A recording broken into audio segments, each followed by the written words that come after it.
Queridos amigos de la cita joven, ¿cómo están? Espero que estén muy bien. El día de hoy vamos a empezar a aproximarnos a la felicidad, el tema de la felicidad en Santo Tomás.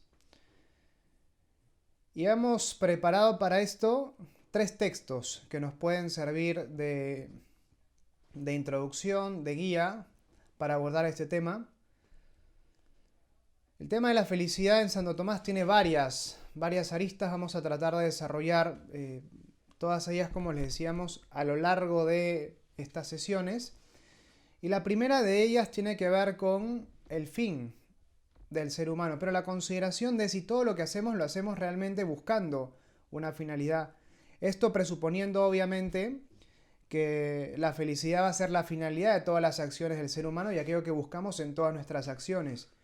Pero antes de hablar propiamente de la felicidad, Santo Tomás se pregunta si es que todas las cosas que nosotros hacemos las hacemos persiguiendo una finalidad.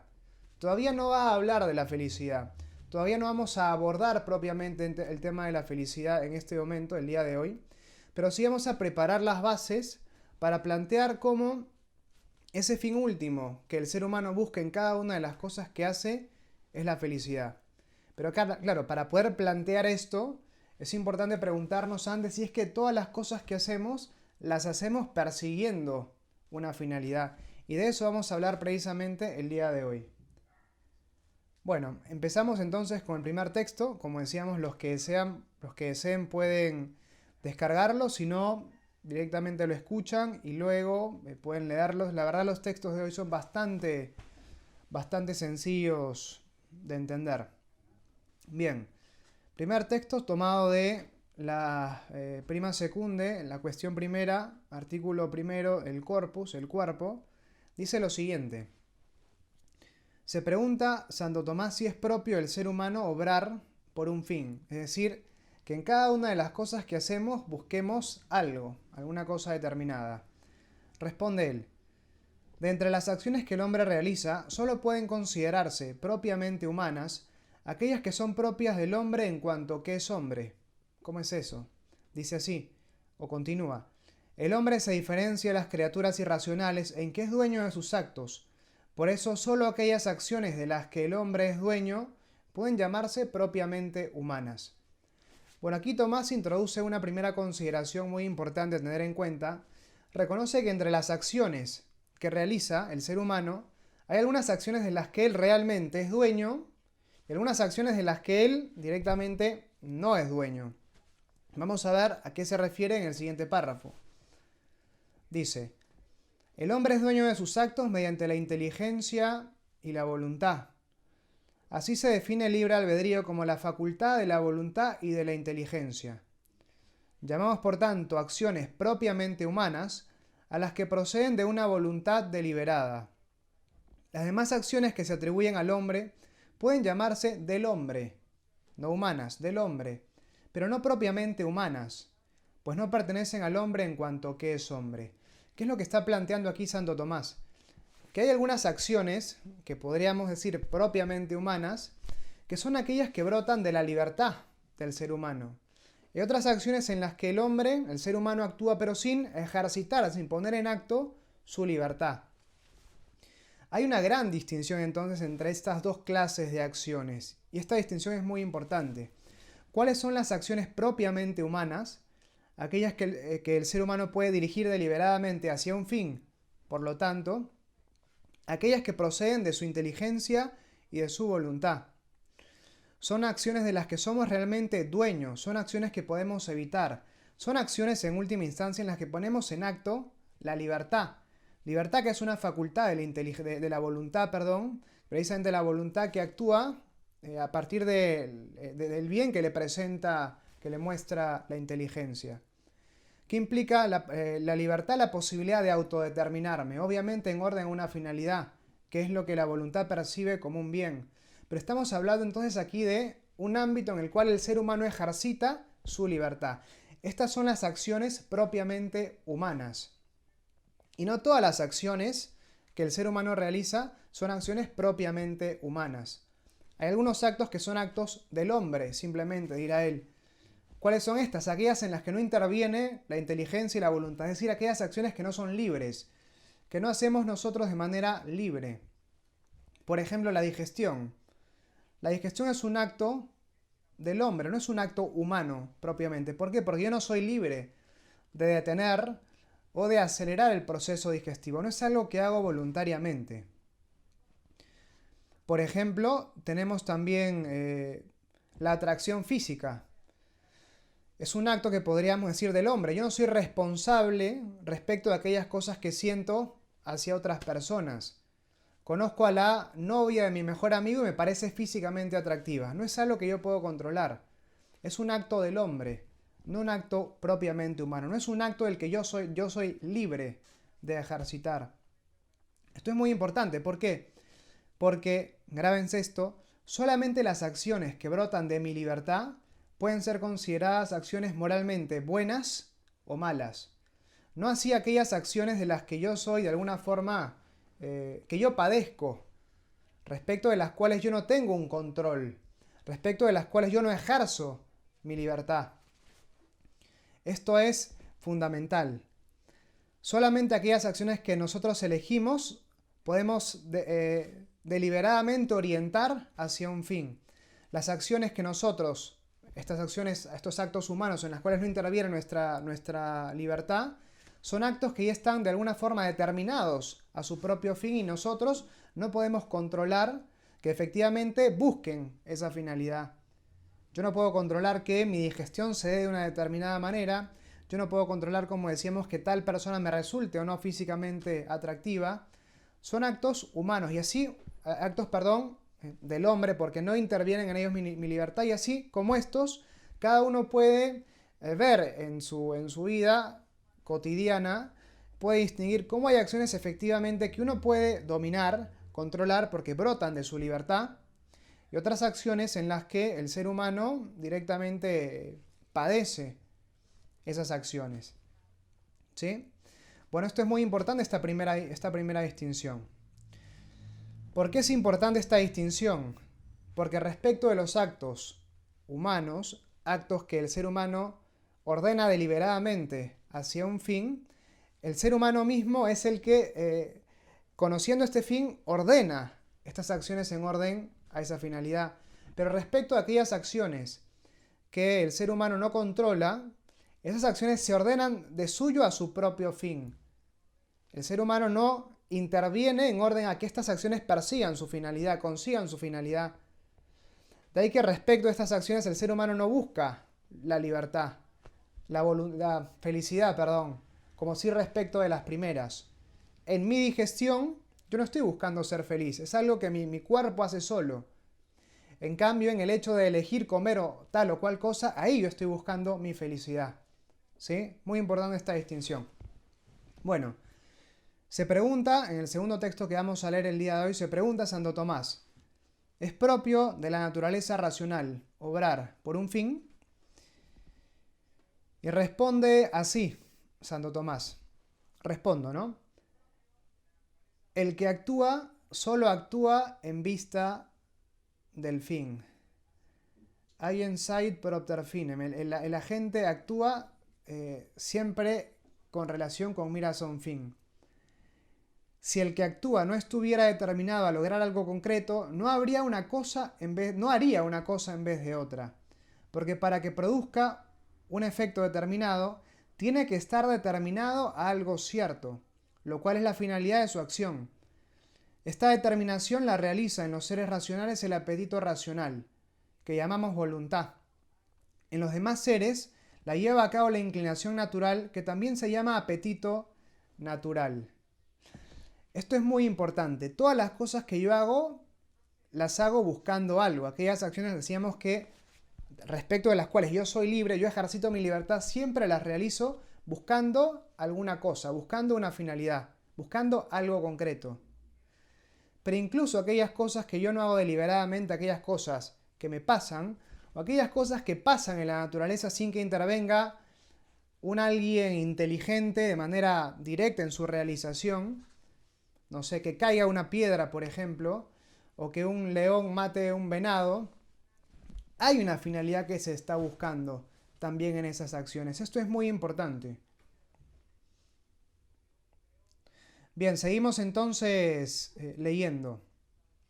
O sea, a lo que vamos es que en todas las acciones siempre hay un querer, ya sea un querer deliberado, mío, propio de la criatura que dejara hacer un acto libre, que realiza un acto libre, o un querer puesto en la naturaleza por alguien más. Porque todo en la naturaleza persigue una finalidad, persigue un fin. ¿Sí? Si no, nada actuaría, nada se daría en la naturaleza. Ninguna acción se realizaría, se llevaría a cabo. Esto es lo que está planteando Tomás. Bien, seguimos la lectura. Debemos, no obstante, tener en cuenta que un ser puede tender a un fin de dos modos, y aquí esta distinción es fundamental. Dos modos distintos. Uno en cuanto se mueve a sí mismo hacia el fin, como es el caso del hombre. Otro cuando es otro quien lo encamina al fin, como ocurre con la flecha, que se dirige a un fin determinado porque la lanza un arquero dirigiendo su acción al fin. Aquellas realidades entonces en las que es uno mismo el que elige orientarse en ejercicio de su libertad hacia un determinado fin, efectivamente es uno, autor, dueño de sus acciones, que busca y persigue y trata de conseguir esa finalidad. Pero en aquellas cosas que actúan simplemente o que se ordenan sin que haya una autodeterminación, hay alguien que las determine en orden a la consecución de esa finalidad. Como una flecha, dirá Santo Tomás. Si es que busca un objetivo, no es porque la flecha sea inteligente y se dé a sí misma ese objetivo, sino porque en este caso el arquero la disparó en miras a un objetivo. La flecha busca también una finalidad, pero no es que ella la busca porque ella misma se dé a sí misma la finalidad, sino porque alguien más le imprimió esa dirección, la puso en tensión hacia la consecución de ese objetivo. Esto es muy importante y vamos a profundizar sobre eso a continuación. Tenemos entonces dos clases de realidades, aquellas que se determinan ellas mismas a un fin, los seres racionales, y aquellas que son determinadas por otro hacia un fin. Bien, las realidades no libres, los entes no libres, los seres no libres. Bien, así pues, continúa Tomás, los seres dotados de razón se mueven por sí mismos al fin gracias al dominio de sus actos por tener libre albedrío, que es la facultad de la voluntad y de la razón. En cambio, los que carecen de razón tienen al fin por inclinación natural, como movidos por otro y no por sí mismos, pues carecen de noción de fin y por tanto nada pueden ordenar a un fin, sino que ellos mismos son ordenados a un fin por otro ser. Todo en la naturaleza, todo en la creación persigue una finalidad. En el caso de los seres humanos y los ángeles, nosotros podemos ser conscientes de esa finalidad. Podemos saber cuál es nuestro propósito, descubrirlo y encaminarnos voluntariamente en orden a la consecución de ese objetivo, usando nuestra libertad, como decíamos. Pero aquellas cosas que no son libres, aquellas realidades que no son inteligentes, es decir, del ser humano hacia abajo, todos los animales, las plantas y los seres no vivos, ellos también persiguen una finalidad. Solo que es una finalidad puesta en ellos por Dios. Pero todo tiene un sentido en la naturaleza. Esto es lo que está planteando Santo Tomás. Bien, esto es muy importante. Pasamos finalmente al último párrafo donde termina de explicar esta última idea. Santo Tomás dice así: en efecto, toda naturaleza irracional es, con respecto a Dios, como un instrumento en manos de un agente principal, como arriba se dijo. Por tanto, es propio de la naturaleza racional tender a un fin moviéndose o dirigiéndose a sí misma. A su vez, lo característico de la naturaleza irracional es tender al fin como impulsada o dirigida por otro. Bien sea a un fin de algún modo conocido, como los simples animales, bien sea a un fin del todo desconocido, como los seres privados de conocimiento. Un animal obra buscando un fin, por supuesto, solo que él no se da a sí mismo ese fin. Y es un fin que de alguna forma es conocido, sí, porque por ejemplo, por un animal, digo, ¿no? El animal tiene hambre y caza, no sé, una gacela, ponte. Y él conoce la gacela y se dirige hacia ella. Pero él no puede elegir determinarse hacia ella, actúa simplemente por instinto. Conoce su presa, sí, pero no puede no puede elegir no ir hacia ella. El caso de una piedra que cae al piso. ¿Cae buscando una finalidad? Sí. ¿Cae siguiendo las reglas, las leyes de la gravedad? Sí, y eso hace que de alguna forma persiga, entre comillas, una finalidad. Pero si cae al piso es porque hay un orden finalmente en la naturaleza. Y parte de ese orden es que las cosas, las realidades físicas se atraigan entre ellas. Hay una finalidad entonces impuestas a ellas. Pero claro, una piedra no tiene la capacidad de conocer, no conoce absolutamente nada, una planta tampoco. Y sin embargo actúan siempre de una forma regular. La planta siempre crece hacia arriba y sus raíces siempre se estrechan hacia abajo, crece, mejor dicho, buscando el sol. Y las piedras siempre se mueven según las reglas, las leyes de la gravedad.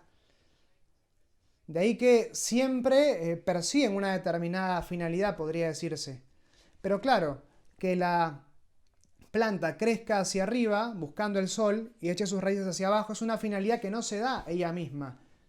Se la da Dios al momento de crearla. Igual que la piedra busque también su lugar propio, su lugar natural, por decirlo así, sin que ella, obviamente sin que la piedra ejercite algún tipo de acto de voluntad, porque carece de vida, pero aún así, a pesar de carecer de vida, busca su lugar propio de alguna manera, porque sigue una regularidad, sigue una ley impuesta en esa realidad, en esa criatura, por Dios. Todo está ordenado, entonces. Todo tiene un propósito, todo tiene una finalidad. Algunas realidades van como en piloto automático, por decirlo así. Todo en la creación va en piloto automático, con mayor o menor autonomía. En caso de un animal tiene más autonomía que una planta. Y una planta la tiene mucho más que una piedra, pero todos van en piloto automático. El ser humano no. El ser humano conoce su destino, la felicidad, pero no va en piloto automático. Él elige cuáles son los medios que puede tomar, el camino que va a tomar en orden a llegar a ese objetivo. Y eso marca una distancia brutal, muy fuerte respecto del resto de la creación. El ser humano es libre. Él puede autodeterminarse en orden a la consecución de su finalidad. Y eso hace que él, al momento de buscar sus fines, en la manera como los consigue, como los busca, lo haga de una forma muy diferente respecto de cómo lo hace el resto de la creación. Toda la creación, como decíamos, va en piloto automático. El ser humano tiene el timón del avión, sabe a dónde va a llegar, sabe que tiene que buscar la felicidad, vamos a ver en qué consiste la felicidad después, pero él tiene las riendas del timón. ¿Sí? Esto es muy importante. Por eso en el ser humano no hay un instinto, o sea, lo hay, pero no se da de un modo como se da en los animales, en los cuales el instinto tiene de alguna forma la última palabra, es una fuente irresistible de comportamientos. En el ser humano no. El ser humano no obra por instinto. En él se da, esta fuerza instintiva se da a modo de un impulso, en el cual por más fuerte que sea el instinto, siempre la libertad va a tener la última palabra. Esto es muy importante. No hay, por ejemplo, en el ser humano instinto sexual, sino impulso sexual. Porque el animal que obra de manera instintiva quiere reproducirse, va y se reproduce. El ser humano que quiere reproducirse tiene la posibilidad de elegir si se va a reproducir con tal persona o con otra, o en tal momento o en este otro momento. Sí, esto es muy importante. Puede decirle que no a eso que siente. O puede determinar cómo lo lleva a cabo esta acción. Cosa que no pasa con un animal.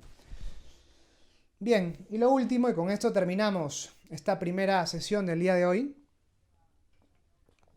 Bien. Plantea Santo Tomás y un fin último para la vida humana. Hemos visto hasta ahora que todas las acciones que nosotros libremente realizamos, las hacemos con miras a una finalidad. Las hacemos buscando algo. Ahora Tomás se pregunta si es que hay algo que buscamos en última instancia. Esto es lo que nos va a permitir hacer el enganche la próxima semana con la libertad, con la felicidad. ¿Sí?